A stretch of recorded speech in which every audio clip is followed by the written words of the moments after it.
Hello everyone, we are from Group 2 of Introduction to Social Interaction course. Today we would like to share our daily communication during this pandemic. Hello, my name is Ashyu Saini bin Amahari, metric number 64656 from Group 2. So now I'm going to present about my experience on my daily interaction with my friends, especially during this pandemic. The challenges I faced during this pandemic is that it is so hard to communicate with my friends. Like before the pandemic, it is easier for me and my friends to communicate on daily basis. We usually do a group discussion or face-to-face meeting to discuss about our assignments because we can gather at one place at the same time. We also communicated with each other very often because we met at class and residential college.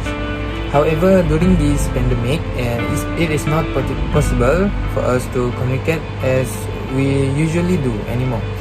So, to solve that problem, we communicate through social media platforms such as WhatsApp, Facebook, Google Meet, and Discord to conduct a group discussion or sharing our opinions.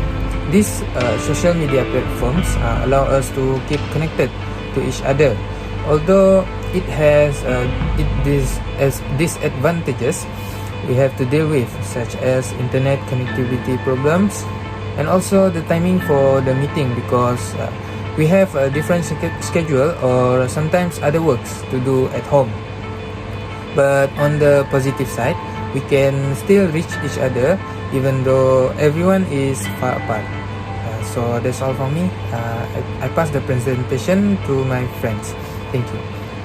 Hello, my name is Nonada binti Muhammad Zaidi, 65092. The challenge for the daily communication interaction is being an introvert person.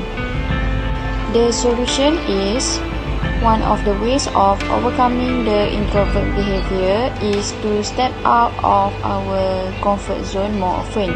This simply means that we must be willing to put ourselves out in more challenging situations and take more risks which can do those things which seem impossible for them.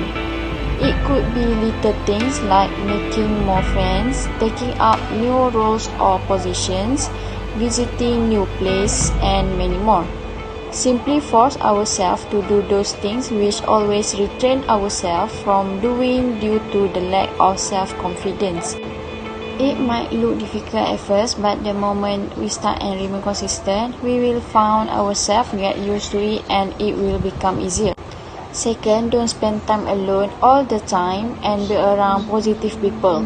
People who are introvert tend to spend more time alone and feel uncomfortable being around people.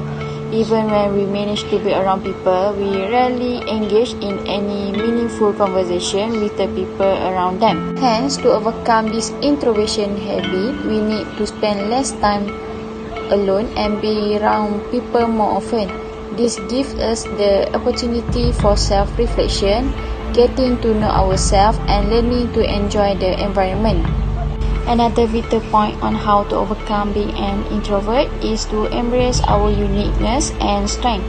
This is because many introverts are not confident to express our strength among people. We might probably be among this set of people if we don't like being the center of attention. Even with this trait, we don't need to kill our dream. This is because the moment we accept fate and live our life based on our perception of the limited person we think we are, we have given room to our weakness. All we need to do is to work on our major strengths. There is something unique which we need to discover. For example, we can focus more on writing instead of speaking. That's all from me. Thank you. Hello, saya Anisara Ibuani binti Azman, nombor metrik 74147 dan saya akan kongsikan tentang komunikasi harian saya pada musim pandemik ini. Untuk pengetahuan, sebelum musim pandemik 19 ini, saya sering keluar dengan rakan-rakan saya, sama ada di rumah mereka ataupun di kawasan bandar. Namun disebabkan pandemik 19 ini, kami harus duduk di rumah dan menjaga jarak sosial antara satu sama lain. Cabaran yang terdapat dalam komunikasi semasa di tempoh pandemik COVID-19 ini ialah kami tidak dapat berjumpa antara satu sama lain, dan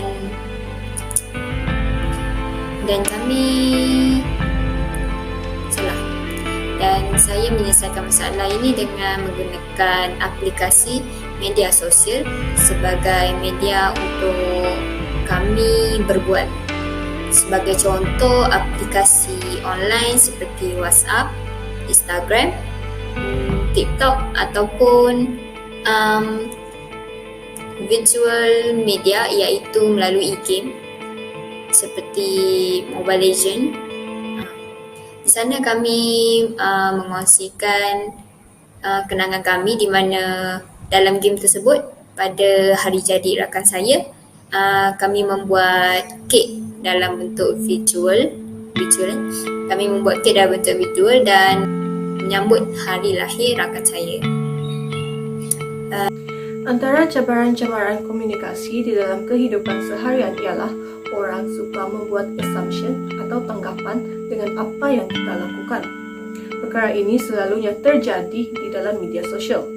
Contohnya, si A membuat posting di WhatsApp status atau di IG story yang bersifat memberi seseorang, dan itu menyebabkan si B terasa dengan apa yang si A katakan itu. Kita tidak tahu siapa yang si A maksudkan, dan si B yang merasakan bahwa si A itu memerlukan dirinya akan berasa marah dengan si A. Si B mungkin bergaduh dengan si A atau berlaku perang dingin antara kedua pihak. Jadi solusinya, si A ni tak payah pun post apa-apa di media sosial. Jika dia ada masalah dengan seseorang, dia sepatutnya cakap terus dengan orang itu dan bukannya post something di media sosial. Kerana bagi saya, pertama, dia boleh menyebabkan salah faham antara banyak pihak. Dan yang kedua, dia seperti menjajah kisah dirinya sendiri untuk jadi bahan bagi orang lain untuk lihat. Dan seterusnya, bagi si B, dia sepatutnya bersabar, jangan terus menyerang si A. Sebaliknya, si B bertanya dengan sopan, dengan lembut dahulu sama ada si A ada masalah atau tak dengan dirinya. Kalau si A ada masalah dengan si B, sepatutnya si B mintalah penjelasan mengapa, apa yang berlaku antara mereka berdua. Sepatutnya mereka berbincang. Untuk cabaran interaksi harian pula, seorang lelaki yang cepat berputus asa dalam percintaan. Dia merasakan bahawa dia seorang yang tidak layak untuk teman wanitanya, dan juga ibu bapa teman wanitanya tidak menerima hubungan mereka berdua. Untuk jalan penyelesaiannya pula, jangan cepat berputus asa dalam membuat sesuatu perkara, kerana kita tidak tahu bagaimana penghujung kisah yang kita hadapi sekarang.